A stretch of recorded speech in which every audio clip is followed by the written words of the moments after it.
Hello दोस्तों, सीमा मिश्रा का प्यार भरा नमस्कार। आज मैं आपके सामने लेकर आई हूँ मूंग दाल के पापड़ की रेसिपी, जिसे हम घर पर आसानी से बना सकते हैं। तो चलिए इसे बनाना स्टार्ट करते हैं। देखते हैं कि इसे बनाने के लिए हमें किन चीज़ों की ज़रूरत पड़ेगी। तो ये हमने लिया है 1 केजी हमने लिया है मूंग की दाल, और ये हमने लिया है हाफ केजी उड़द की दाल। ये हमने लिया है 50 ग्राम्स हमने लिया है नमक, और 50 ग्राम्स हमने लिया है मीठा सोडा, और ये 50 ग्राम से हमने ली है गोटा काली मिर्च। तो काली मिर्च को हमें क्या करना है, इस तरह से हम डाल देंगे ग्राइंडर के जार में, और इसे 1 या 2 बार ही घुमाएंगे, क्योंकि हमें इसे थोड़ा मोटा रखना है। तो देखिए इस तरह से हम इसे ग्राइंड कर लिए हैं। ये थोड़ा गरगरा सा मोटा सा है, ऐसा ही हमें पापड़ में यूज़ करना है। हमने 1 लीटर पानी में 8 से 10 लाल मिर्ची को उबाल लिया है अच्छे से, जिससे उसका कलर आ गया है। और अब हमें क्या करना है, इन लाल मिर्चियों को पानी से अलग कर देना है और उसे यूज़ कर लेंगे। तो ये हमने जो 1 किलो मूंग की दाल और आधा किलो उड़द की दाल ली है, उसे हमें घर में पीसना तो पॉसिबल नहीं है, तो ये मैंने मिल से उसे पीस कर मंगा लिया है। ये पाउडर हमारा 1 केजी रेडी है। और ये जो लाल मिर्ची हमने निकाली है ना, उसे हम एक दूसरी सब्जियों में यूज़ कर सकते हैं।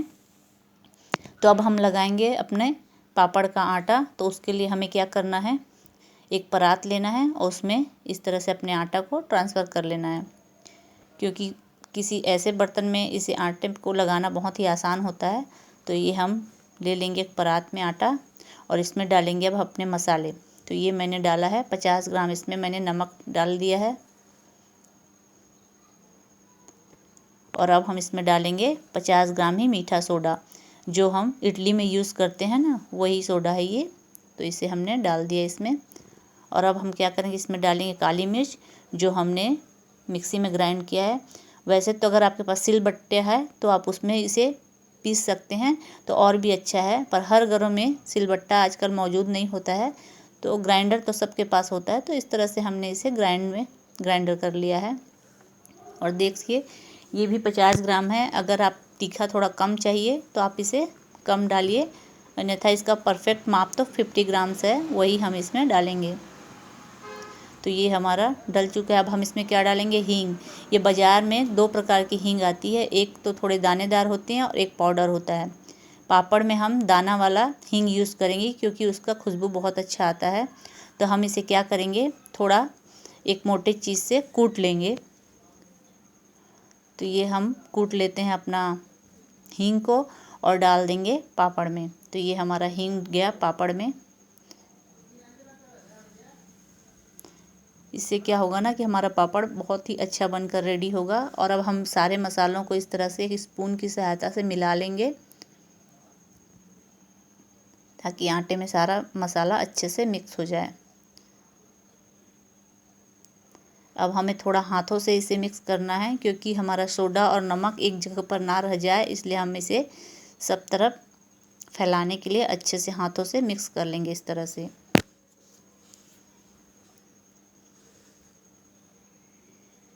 वैसे अगर ये मसाले मिक्स करके आपको एक बार में आटा लगाना नहीं होता है, तो इसे आप आधा आधा कर कर भी लगा सकते हैं, उसमें कोई भी मुश्किल नहीं होगी। आप चाहें तो इसे 2 दिन में हाफ हाफ करके लगा सकते हैं। बस ध्यान रहे कि मसाला हम एक बार में ही मिक्स कर लें सभी मसालों को, ताकि वो कम ज़्यादा ना हो।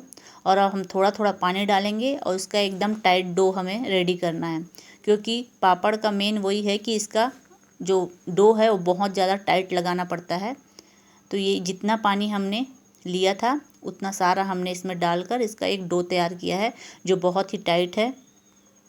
अब इसे हम दोनों हाथों की सहायता से नीड करेंगे, क्योंकि इसमें उड़द की दाल है तो ये बर्तन में चिपकेगा ही। तो ये घबराने वाली बात नहीं है, इसे हम इसी तरह से नीड करेंगे। और अब हमें क्या करना है, इसे नीड करके लेना है एक ऐसा गहरा वाला बर्तन, और उसमें सारे डो को इस तरह से, क्योंकि ये आटा कुछ ज़्यादा था तो एक बार में लगाना तो आसान नहीं था, इसलिए इसके हम अलग अलग इस तरह से बॉन्ड बना लिए हैं। और उसे हम इस तरह से थोड़ा नीट करेंगे और इस बर्तन में इस तरह से रखते जाएंगे। और आपके परात में जो चिपका हुआ है उसे आप एक स्पून की सहायता से एक्स्ट्रा को निकाल लीजिए। क्योंकि ये थोड़ा आटा में उड़द की दाल है तो ये चिपक रहा है, इसलिए हम इसे इस तरह से निकाल कर थोड़ा नीट करके हम इसे बर्तन में रख देंगे। तो ये हमने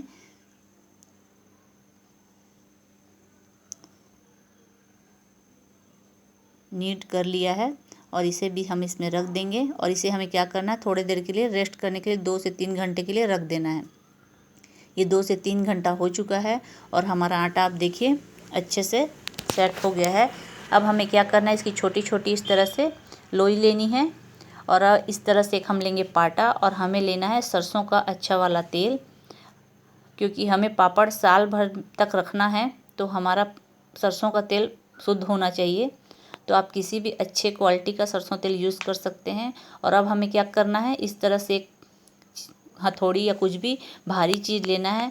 आप चाहें तो सिलबट्टे का बट्टा भी ले सकते हैं और पापड़ों को अच्छे से कूटना है, क्योंकि ये जितना मार खाएगा हमारा पापड़ उतना ही अच्छा बनकर रेडी होगा। तो इसे आप थोड़ा थोड़ा कर कर इस तरह से कर सकते हैं। तो इसी तरह से अगर आपके पास ऐसा कुछ हैवी चीज़ नहीं है तो आप क्या कीजिए, इस तरह से बेलनी लीजिए, क्योंकि ऐसी बेलनी हमें पापड़ बेलने के लिए यूज़ करनी होती है। और बेलनी से हम इस तरह से दबा दबा कर उसे नीट कर लेंगे। ये बहुत ही आसान तरीका है दोस्तों। अगर हमको कूटना नहीं है तो हम इस तरह से इसे नीट आसानी से कर सकते हैं। तो ये हम थोड़ा सा इसमें हमें ताकत लगेगा, पर ये बेलनी से आराम से नीट हो जाएगा। तो इस तरह से हम सारे नीड कर लेंगे और क्या करेंगे, इस तरह से लंबा उसका करके हम उसके पीसेस बना लेंगे। ऐसा करने से क्या है, हमारे एक साइज़ के हमारे पीसेस बनकर रेडी होते हैं। तो ये हमने पीसेस काट लिए और ये हमारा पापड़ बेलने के लिए लोइयाँ तैयार हो गई हैं। अब हम क्या करेंगे, इसमें थोड़ा सा हाथों में तेल लेकर सारे लोइयों में इस तरह से तेल लगा लेंगे, क्योंकि ये बहुत ही ज़रूरी है कि हमारा आटा सूखे ना, इसलिए इसमें तेल हमें बहुत ज़्यादा मात्रा में लगानी है। और अब हम क्या करेंगे, इस तरह से एक गहरा बर्तन लेंगे और उसमें लेंगे एक पॉलीथीन और उसमें हम सारे अपने पीसेस को इस तरह से डाल देंगे। ऐसा करने से हमारा लोइयाँ सूखेगा नहीं और हम इसी तरह से सारी लोइयाँ बना लेंगे और उसमें तेल लगाएंगे। और डिब्बा में भी हम ऊपर से थोड़ा तेल लगा देते हैं ताकि कोई भी लोई सूखने ना पाए, और उसे हम इस तरह से बंद करके रख लेंगे। और इस तरह से आप रखने से आप आराम से 2, 3 या 4 दिन, जितना आपके पास टाइम है आप उस हिसाब से इसे बेल सकते हैं, ये सूखेगा नहीं। इसे बेलना स्टार्ट करते हैं। तो इस तरह से हमें लेनी है बेलनी और इसके छोटे छोटे पूड़ियाँ तैयार करनी है, क्योंकि ये अभी थोड़ा आटा गीला है, क्योंकि मार खाने के बाद हमारा पापड़ का जो है डो वो गीला हो जाता है। तो इसलिए इसे हम छोटी छोटी लोइयाँ बनाकर पहले सुखा देंगे, तो फिर बाद में हम इसे बड़ा करेंगे। तो हमें लेना है इस तरह से कोई भी बेडशीट या कोई भी आप कपड़ा ले सकते हैं जो कॉटन है, और उसमें से छोटी छोटी इस तरह से पूड़ियाँ बनाकर आप उसमें सुखा दीजिए। और देखिए हमारी ये लोइयाँ थोड़ी थोड़ी सूख गई हैं। हम इसे पलट देंगे और अब हम इसे बड़ा करना स्टार्ट करते हैं। इस तरह से हम पापड़ों को बहुत पतला हमें इसे बेलना है, जितना ये बढ़ सके। इसे हमें बहुत ज़्यादा सूखने नहीं देना है, नहीं तो ये बढ़ेगा नहीं। तो ये थोड़ा थोड़ा हम इसे हवा देकर इसे इस तरह से बड़ा कर लेंगे, तो ये बहुत जल्दी से बड़ी हो जाएगी। इसे हमें इस तरह से बेलन सब तरफ मारते हुए बेलना है, नहीं तो ये बीच हमारा पतला हो जाएगा, साइड साइड हमारा मोटा रह जाएगा। तो हमें इसे एक समान सब तरफ से बेलना है।